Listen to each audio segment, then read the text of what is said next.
Il y a deux types de manifestations. Il y a la manifestation qui est immédiate, qui arrive en moins de 2 heures après l'ingestion du lait de vache, soit chez un enfant qui a été allaité et que l'on va sevrer, soit chez un enfant qui est allaité dès le début d'un lait maternisé.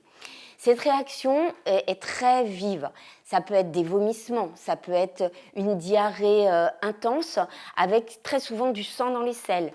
Ça peut être des manifestations cutanées comme de l'urticaire, des gonflements. Ça peut être aussi des malaises, des douleurs, bien sûr. L'enfant a extrêmement mal au ventre et le manifeste. Ça peut même aller jusqu'au choc anaphylactique.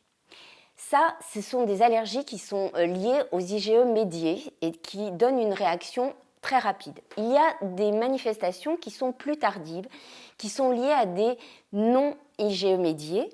Et à ce moment-là, le diagnostic peut être beaucoup plus difficile parce que l'enfant va avoir des reflux, il va avoir ou de la diarrhée avec ou sans sang dans les selles, ou bien des constipations. C'est un enfant qui est douloureux, mais on met ça sur le compte de colique. C'est un enfant qui pleure beaucoup, qui dort mal. Et c'est un enfant qui peut avoir des manifestations cutanées, mais moins sous forme d'urticaire, plus sous forme d'eczéma. Donc on va demander de mettre de la crème. Et tout ça, en fait, sont des manifestations de l'allergie aux protéines de lait de vache. Ce sont des enfants qui ne prennent pas de poids, qui maigrissent. On sent leur souffrance.